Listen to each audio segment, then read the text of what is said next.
नमस्कार मित्र आणि मैत्रिणींनो, आज मी तुम्हाला दही चिकन कसं बनवायचं ते सांगत आहे.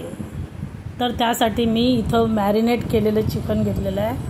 चिकनला मी मॅरिनेट करून ठेवलेलं आहे आणि आपल्याला मसाला बनवण्यासाठी काही वस्तू लागणार आहे. त्याच्यामध्ये मी कांदे घेतलेले आहे बघा, 2 बारीक चिरून घेतलेला कांदा आहे, थोडीशी लसूण घेतलेली आहे. त्यानंतर मी 2 बटाटे घेतलेले आहे आणि चिकनमध्ये दही टाकलेलं आहे आणि हळद, मीठ, थोडासा गरम मसाला असं टाकून ठेवलेलं आहे. चिकनला मॅरिनेट करून ठेवलेलं आहे मी 2-3 तासासाठी. आता आपण इथं फोडणी करायला घेतलेलं आहे. मी एक कढई घेतलेली आहे. कढईमध्ये इथं मी तेल टाकत ठेवलेलं आहे आणि आता आपण फोडणी करूया. त्यासाठी मी इथं आलं आणि लसूण जरा कुटून घेतलेलं आहे. हे बघा, आता आपलं हे आलं लसूण मी तेलामध्ये फ्राय करायला घेतलेलं आहे. आलं लसूण मी जास्त बारीक वाटलेलं नाही आहे, ठेचूनच घेतलेलं आहे, कारण त्यामुळे हे दही चिकनमध्ये हे अशा पद्धतीचं आलं लसूण मस्तपैकी खायला टेस्टी लागते. चला, आता मी आलं आणि लसूणला चांगलं फ्राय करून घेत आहे. आपलं तेलामध्ये हे चांगलं फ्राय झालेलं आहे.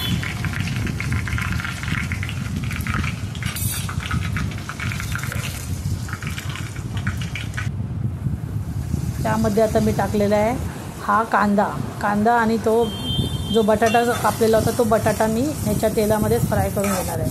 कांदा आणि बटाटा त्या आलं लसूणमध्ये मी फ्राय करून घेते. आलं लसूणच्या तेलामध्येच हा कांदा टाकलेला आहे, बटाटा टाकलेला आहे.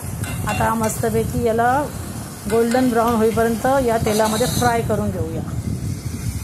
मस्तपैकी आपला बटाटा पण चांगला क्रंची होईल आणि आपला कांदा पण चांगला क्रंची होईल, तोपर्यंत आपण याच्यात फ्राय करून घेऊया. आता इथं बघा, आपला कांदा चांगल्या प्रकारे तळून घेतलेला आहे. आता आपण याच्यामध्ये हे काही सुके मसाले मी आता टाकणार. जरा याला हलवून घेत आहे. कांदा आणि बटाटा चांगला फ्राय झालेला आहे. सर्वच मसाला आपला चांगला मस्तपैकी फ्राय झालेला आहे. आता आपण घालत आहे याच्यामध्ये काही सुके मसाले. मी मॅरिनेट करताना चिकनमध्ये हळद वगैरे घातलेली आहे, मीठ पण घातलेलं आहे, त्यामुळे इथं मीठ बेतानेच टाकायचं. चिकनला ऑलरेडी मीठ लावलेलं आहे, हळद लावलेली आहे, म्हणून मी यामध्ये आता टाकलेलं आहे हे आपलं मालवणी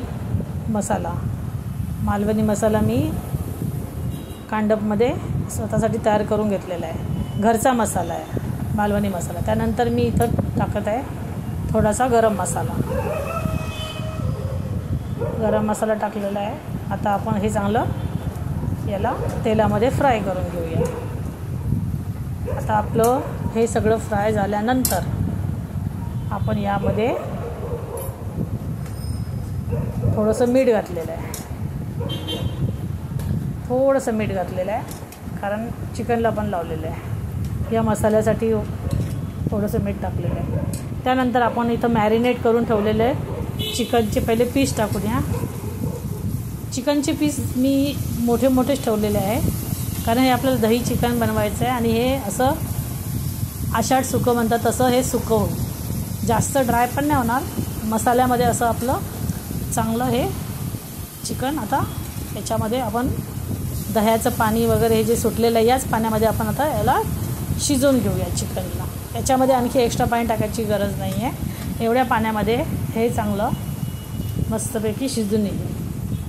आता मी त्याला एक वेळेस हलवून घेते, थोडंसं हलवून घेते. जरा मीठ पण बघते बरोबर झालं की नाही आणि त्यानंतर याच्यावर मी एक झाकण ठेवणार.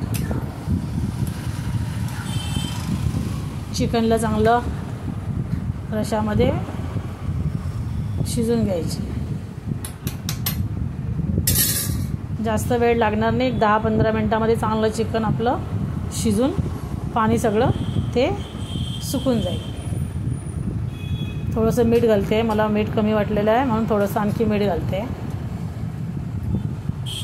जरा टेस्ट घेऊन बघितल्यानंतर कळलं की मीठ जरा कमी आहे, म्हणून एकदम मीठ पहिल्या टाकायचं नाही, थोडं करूनच मीठ मीठचा अंदाज घेऊन मीठ घालायचं. सुरुवातीला जर का एकदम घातलं तर मग जास्त खारट पण होऊ शकते, म्हणून आपण अंदाज घेतच मीठ टाकत राहायचं. त्यानंतर मी आता इथं याला झाकण लावून घेते. आपल्या कढईवर झाकण घेतलं. आता मी याला चांगलं 15 मिनटं एक शिजून घेतलं आहे. बघा किती आपलं सगळं पाणी आता त्याच्यामध्ये सुकून गेलेलं आहे. बघा आता याला चांगली तर्री पण सुटलेली आहे आणि आपलं चिकन मस्तपैकी मऊसूत शिजलेलं आहे. खाली मसाला आहे तो आता याच्यामध्ये मिक्स करून शिजलं.